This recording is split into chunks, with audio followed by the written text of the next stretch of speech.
Last কয়েকটা দিন ধরে খুব দৌড়ঝাঁপের মধ্য দিয়ে যেতে হয়েছে, কারণ হচ্ছে বাবা অসুস্থ হয়ে গেছিল এই গরমের মধ্যে। তারপরে তো ওনার আবার কিডনির কিছুটা প্রবলেম আছে। সিকেডি অ্যাকচুয়ালি না, এটা হচ্ছে আইকেডি আর কি। কিডনি পেশেন্ট তো অনেকেই জানেন এটা কেমন। প্রবলেম হয়েছিল হচ্ছে পানি শূন্যতা দেখা দিয়েছিল লুজ মোশনের কারণে। সেজন্য হচ্ছে পরিচিত এক বড় ভাই তার মারফতে একজন খুব ভালো ডাক্তারের আন্ডারে চিকিৎসা নিয়েছিলেন তিনি। সুস্থতা আল্লাহ তাআলার সবচেয়ে বড় নেয়ামত, এটা আসলে অসুস্থ না হলে বোঝা যায় না আর কি। আচ্ছা, টোল দিয়ে তারপর ইনশাল্লাহ আবার কথা হবে। হাতে ব্যথা পাইছি, হাতটা ফুলে গেছে। এমন একটা বাড়ি যেখানে খুব কষ্ট লাগে আর কি উঠাইতে, বাইক ওঠানো নামানোটা খুব পেইন। এখন হচ্ছে শরৎকাল, কাশফুলের সময় এখন, কিন্তু শরৎকাল মাঝে মাঝে মনে হচ্ছে যে এখন হুটহাট করে বৃষ্টি আসবে, এটা ঠিক আছে, কিন্তু মাঝে মাঝে কেন জানি মনে হচ্ছে যে এটা তো হচ্ছে বর্ষাকালের মতো টানা বৃষ্টি হচ্ছে। বাবার কথায় আসি, আজকে তারিখটা সম্ভবত 27শে সেপ্টেম্বর। আজকে হচ্ছে ফ্রাইডে। উনি অসুস্থ হয়েছিলেন হচ্ছে রবিবার সারাদিনই অসুস্থ ছিলেন, কিন্তু বুঝতে দেন না আমাদের। তারপরে রাতে যখন বেশি খারাপ অবস্থা হয়ে গেল, সচরাচর উনি এসিতে ঘুমান না, ওনার রুমে এসি নেই যদিও, কিন্তু ছোট ভাইয়ের রুমে আছে। সাধারণত উনি এসির নিচে ঘুমাতে চান না, কিন্তু ওই দিন উনি বাড্ডা থেকে এসব ছোট ভাইকে বলতেছে যে এসির একটু বাড়ায় দাও। ও হচ্ছে টেম্পারেচার লো করার পরেও উনি বলতেছে আরো বাড়াতে। পরে ছোট ভাই একটু অবাক হয়, কারণ যেহেতু তিনি এসিতে ঘুমাসেন না, এর মধ্যে আবার এই অবস্থা, উনি বলতেছে আরো বাড়ায় দিতে, সামথিং ইজ রং। তারপরেও বাইরে যাওয়ার সময় আম্মুকে বলে যায় একটু যেন খেয়াল রাখে, কোনো একটা সমস্যা হয়েছে মেবি।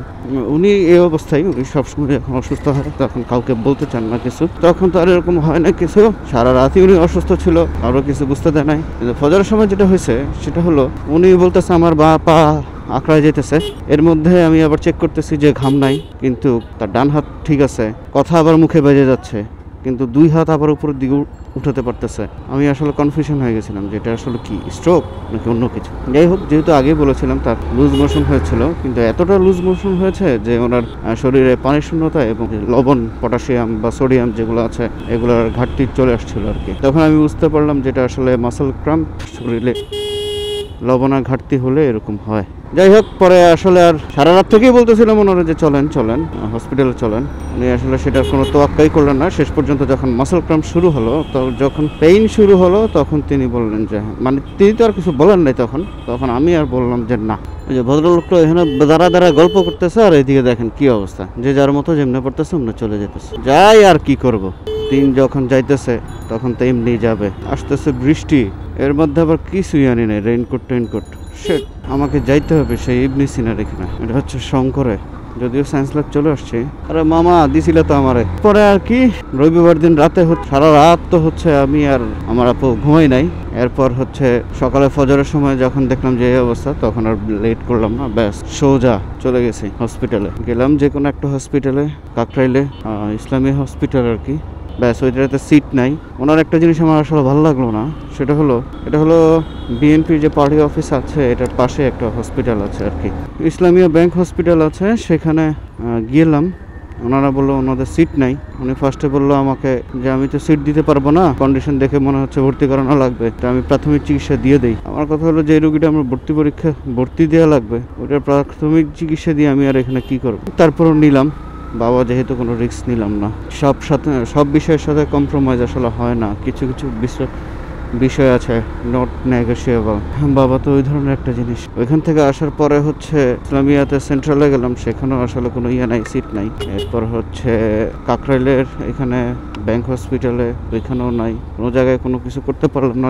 তখন আসলো ইয়াসিন ভাইকে কল দিলাম, আমাদের নবাবের বড় ভাই, 2003 ব্যাচ। ইয়াসিন ভাইকে কল দেওয়ার পরে ইয়াসিন ভাই তড়িৎ গতিতে অভিভাইয়ের নাম্বার দিল, যার সাথে হচ্ছে আমরা সুনামগঞ্জ একসাথে গিয়েছিলাম। উনিও বড় ভাই, খুব ভালো মানুষ, ডক্টর। উনি আবার ওই দিন ডিউটিতে ছিলেন। ব্যাস তড়িৎ গতিতে তারা এখানে নিয়ে আসলাম ইবনে সিনা শঙ্করে। ব্যাস আর কি, এসে তো কিছুটা শাসনের ভঙ্গিতে আর কি, হালকা, যে এত লেট করলা কেন, এগুলোতে তো আগে মানুষ মারা যেত। এখন হয়তো বা সেলাইন আবিষ্কার হওয়ার পরে আমরা এগুলোকে আসলে কোনো সিরিয়াসলি নেই না। পরে ওনার এখানে এসে সেই আর এক বেদনার গল্প।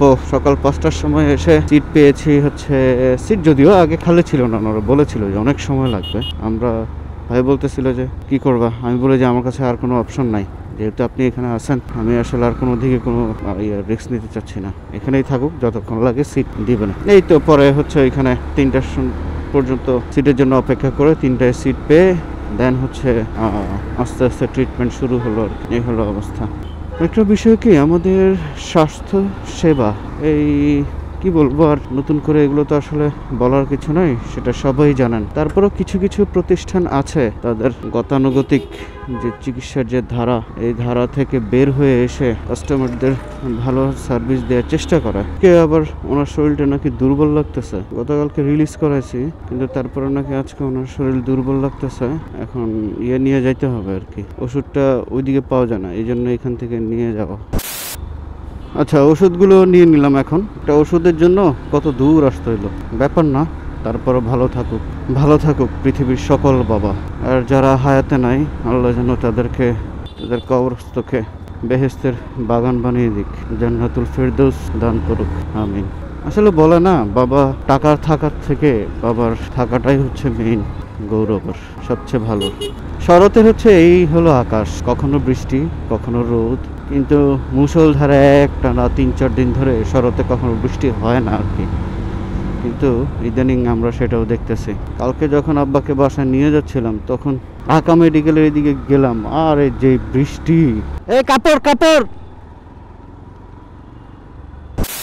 রিক্সায় যখন উঠবেন, যারাই উঠেন, ওড়না শাড়ি, তারপর হচ্ছে ওই যে আবায়ের মতো যত যে বড় যে বোরখাগুলো থাকে, এগুলো একটু সাবধানে আর কি উঠেন, কারণ যে কোনো সময় চাকার সাথে পেঁচায় একটা বড় ধরনের দুর্ঘটনা ঘটতে পারে। একটা সময় ছিল এই রোডে প্রচুর আড্ডা মারা হতো আর কি। যেহেতু আমার ভার্সিটি এদিকেই ছিল, ওইদিন আমি ভুল করে এই রোডের মাথায়, মানে ডান দিকে, আচ্ছা দেখাবো, এই যে এই রোডের মাথায় গাড়ি ঢুকাই দিয়েছিলাম। পরে জিজ্ঞেস করলাম যে ভাই, এটা কি ওয়ান ওয়ে রোড? আমি বলি, তিনি বললেন যে হ্যাঁ, এটা ওয়ান ওয়ে রোড। পরে আমি তো অবাক হয়ে গেছি, আমি খুব শেমড ফিল করলাম। পরে উনি বললেন, আচ্ছা ঠিক আছে, আপনি ফুটপাথ দিয়ে এসে এদিক দিয়ে চলে যান, কি করবেন, যেহেতু চলেই আসছেন। কারণ আগে যেহেতু কোনো সাইন টাইন ছিল না। যান আর চিল্লেন না রে দাদা, এদিক দিয়ে তো ছেড়ে দিয়েছিল। আচ্ছা না, এদিক দিয়ে যাই, এই রোডটা হয়তো বা ওই রোডের থেকে একটু ফ্রি পাবো। আমার আসলে আর এখন কোনো আর কাজ নাই, এখন বাইকটাকে একটু ওয়াশ করব, তার আগে হচ্ছে বাসায় মেডিসিনগুলো দিয়ে দিব, দেন হচ্ছে ওয়াশ করব বাইকটা। কাঁটাবন, অনেকেই বলে কাঁটাবন নাকি পশু পাখির কান্না। করোনার সময় এখানে যেটা হয়েছে সেটা হলো, দীর্ঘদিন বন্ধ থাকার কারণে, কারণ ওরা তো প্রাণী, ওরা তো কোনো কথা বলতে পারে না মুখ দিয়ে, তখন দীর্ঘদিন লকডাউন থাকার ফলে যেটা হয়েছে সেটা হলো ওরা অভুক্ত হয়ে গেছিলো। পরে অবশ্য যে মালিক যারা আছে, কী ব্যাপার, ওনার পিছন দিক দিয়ে পানি বেরিয়ে যাচ্ছে। পুলিশ নাকি এখন মামলা দিচ্ছে না, কারণ ওনাদের মামলা দেন নাকি সেই যন্ত্রটা নাই। কিছু কিছু জায়গায় আবার দিচ্ছে মামলা, সোজা দিয়ে বের হয়ে যাই। নিউ মার্কেট ওই রোডটা অ্যাভয়েড করলাম, তার কারণ হচ্ছে যদি কোনো ট্রাফিক থাকে, তখন তো দেখলাম তারা হচ্ছে কোনো খবর নাই, জ্যাম লেগে আছে, দুজন মিলে কথা বলতেছে, আল্লাহ জানে তারা কি কথা বলতেছে। এনিওয়েজ, চাই দেশটা সুন্দর হোক সবসময়। মোটরগুলোতে যদি এরকম কোনো ট্রাফিক না থাকে, মাঝে মাঝে আসলে মাথা কাজ করতে চায় না। আমি যত ভারী গাড়ি নেই, মানে স্পিড ব্রেকারগুলোতে যখন আমি উঠি বা স্পিড ব্রেকারের উপর দিয়ে যখন চালাই, তখন আমি যে পরিমাণ ঝাঁকে ফিল করি একটু স্লোতে গেলেও, কারণ আমি তো হালকা, এই জন্য আমি চাইতেছি বৃষ্টিটা না আসুক, আল্লাহ, আমি যেন এর আগে বের হয়ে যাই, মানে বাসায় চলে যেতে পারি। অসুস্থ আসলে ভালো লাগে না, হসপিটাল থাকতে কার ভালো লাগে। হসপিটাল একটা কাহিনী বলি, একটা ভদ্রলোক, তার হচ্ছে আড়াই বছর ধরে কিডনির পেশেন্ট, ডায়ালিসিস করতে হয় ওনার। প্রত্যেক মাসে প্রায় 1,20,000 টাকা করে খরচ হচ্ছে। ওনার কোনো হচ্ছে সন্তান বলতে 3টে মেয়ে আছে, কোনো ছেলে নাই। কি করে, যেটা বলছিলাম যে ওনার কোনো ছেলে নাই, 3টাই মেয়ে, কিন্তু এতে আসলে ওনাদের কোনো আফসোস নাই, দেখিনি, কারণ হওয়ার উচিত নয়। দেখেন, ছেলে, একটা প্রসঙ্গ থেকে এখন আরেকটা প্রসঙ্গ যায়। ধরেন, ছেলে থাকলেই কি হবে আর না থাকলেই বা কি হবে, যেটা আপনার কিসমতে থাকবে, যে ধরনের দুঃখ, ওই ধরনের দুঃখগুলো আপনাকে পোহাতে হবেই, সেটা এখন ছেলে পেলে আপনি ছেলে থাকলে আপনি একটু বেশি বেনিফিট পাবেন, এরকম কোনো কিছু নাই আমার কাছে কেন জানি মনে হয় আর কি। না ঠিকই আছে, আমি আপনাদের রাস্তা বন্ধ করছি, আপনারা আমার তো রাস্তা বন্ধ করবেনই। ও যেটা বলছিলাম যে আসলে ছেলে থাকলেই যে আপনার দুঃখটা কম হবে ব্যাপারটা এমন না। আপনার কপালে যদি দুঃখ থেকে থাকে তখন আসলে ছেলে হোক আর মেয়ে হোক, কত ছেলেই তো আছে হয়তো বা ওইভাবে তার বাবাকে হয়তো বা ট্রিট করে না, এবং অনেক সময় দেখা যায় যে অনেক মেয়ে ছেলের থেকে অনেক বেশি ইয়া করে, এটাকে কি বলে, কেয়ারিং হয়। এই হলো অবস্থা।